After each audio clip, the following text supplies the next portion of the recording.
De 1650 a.C., o papiro do escriba egípcio Amés, o mais antigo matemático cujo nome a história registrou, contém alguns problemas que envolvem equações de primeiro grau. Na mesma época, vários tipos de equações de segundo grau foram tratadas pelos babilônios. Com a evolução dos processos de resolução, da notação e da representação gráfica dessas equações, surgem os conceitos de função de primeiro e segundo graus que regem um número incontável de fenômenos. Vejamos os tópicos da aula. Definições das funções de primeiro e segundo graus, os processos de obtenção de raízes e as representações gráficas. Função constante, quando todos os elementos possuem a mesma imagem. Observe na tela. F de R em R é uma função constante se a cada x associa o mesmo elemento B.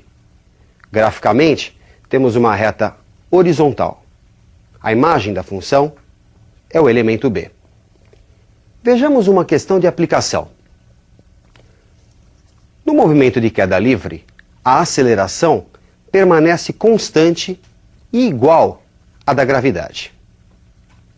Função identidade, quando todos os elementos são iguais às suas imagens. Observe a definição. F de R em R é uma função identidade se a cada x associa o elemento x, o próprio x. Graficamente, temos uma reta que passa pela bissetriz dos quadrantes ímpares. Vejamos uma questão de aplicação. Quando uma pessoa se afasta de um espelho, sua imagem se afasta, mas em sentido contrário. A distância da imagem em função da distância da pessoa é uma função identidade. Função linear. Vejamos a definição. Observe o quadro. F de R em R é uma função linear se a cada x associa o elemento AX, com A real diferente de zero. Graficamente, temos uma reta que passa pela origem. Vejamos um exemplo de aplicação. Durante o movimento de queda livre, a velocidade aumenta linearmente com o tempo. Vejamos agora a última definição de função de primeiro grau, a função afim. Observe no quadro. F de R em R é uma função afim se associa a cada x o elemento AX mais B, com A real diferente de zero. Graficamente, temos uma reta não paralela aos eixos. A é o coeficiente angular, indica a inclinação da reta. A positivo, função crescente. A negativo, função decrescente. B é o coeficiente linear, indica onde a reta encontra o eixo vertical, pois para x igual a zero, pela função temos y igual a b. Raiz. Vejamos sua definição e como obtê-la. Observe na tela. X é a raiz da função C e somente C, y, que é igual a f de x, é igual a zero. Para obtermos esse x que anula a função, basta resolver a equação ax mais b igual a zero. Passando b para o segundo membro, temos ax igual a menos b, e dividindo por a, x igual a menos b sobre a, que é a raiz da função afim. Graficamente, ela representa o ponto onde a reta encontra o eixo x. Vejamos um exercício de aplicação. Observe na tela. O gráfico a seguir mostra o nível de poluição em uma cidade. Qual a função capaz de descrever tal estudo? Qual o nível inicial de poluição? Qual será o nível de poluição após 7 horas do início do levantamento, caso se mantenha essa função? Observando o gráfico, percebemos tratar-se de uma reta.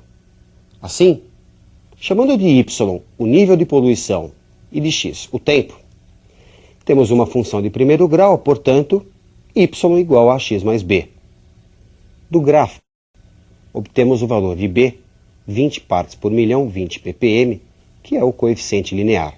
Assim, podemos escrever que y é igual a ax mais 20. Voltando ao gráfico, notamos que para x igual a 5, no instante de tempo 5 horas, temos o nível de poluição 80. Substituindo na função, 80 é igual a vezes 5 mais 20, 80 menos 20 é igual a vezes 5, 60 é igual a vezes 5, transpondo os dois membros, a vezes 5 é igual a 60, e portanto a é igual a 12, a que representa o coeficiente angular, descreve a inclinação da reta. Assim, a função fica y igual a 12x mais 20. O item B pede o nível inicial da poluição, e esse nível é o 20 ppm. Já no item C, qual o nível de poluição se x for 7 e, obviamente, se for mantida essa função.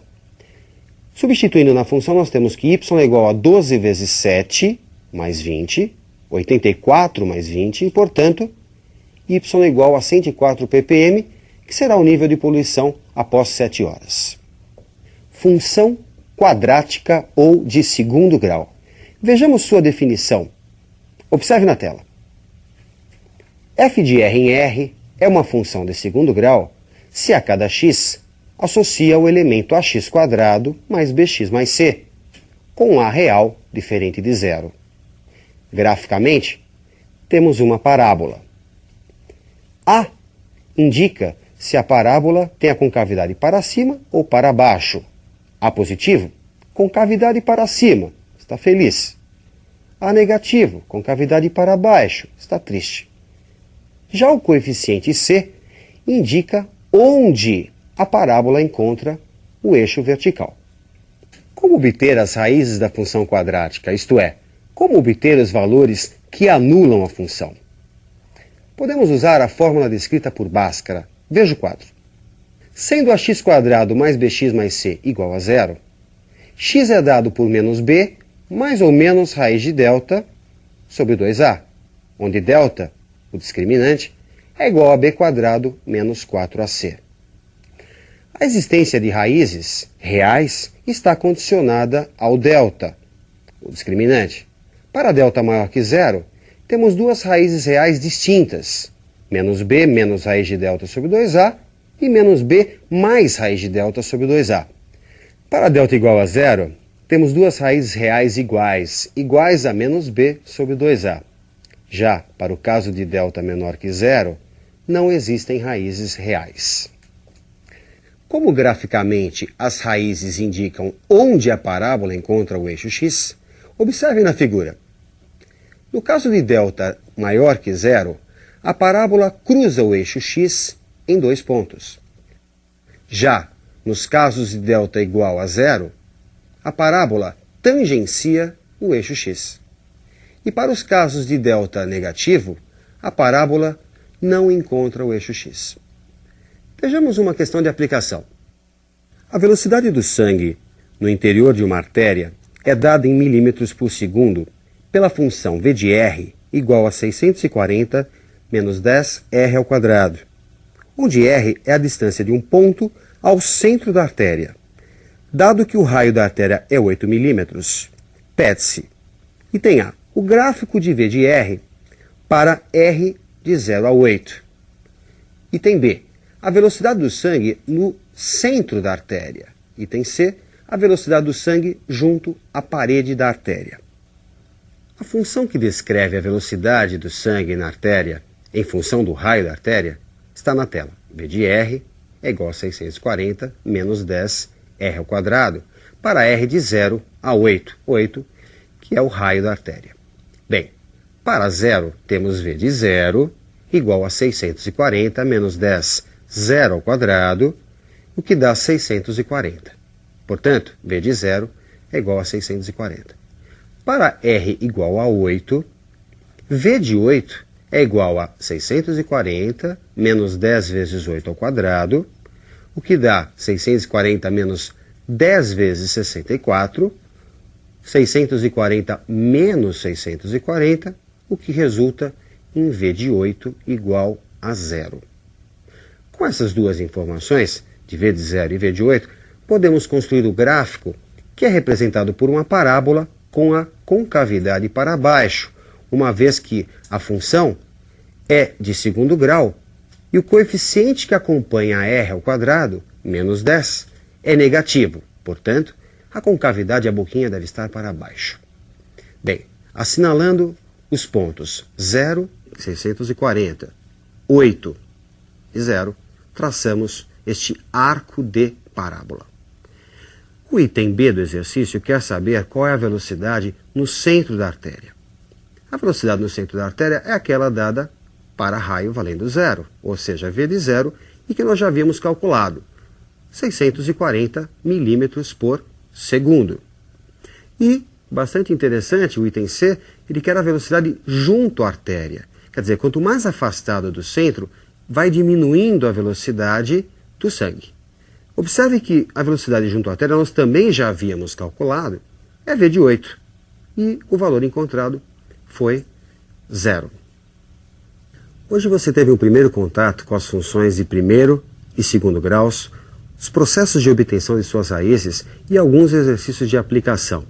Como você pode perceber, não só na matemática, mas o conceito de funções é aplicado na física e também em outras áreas que a gente não citou hoje. Ok? Pratique bastante e bons estudos.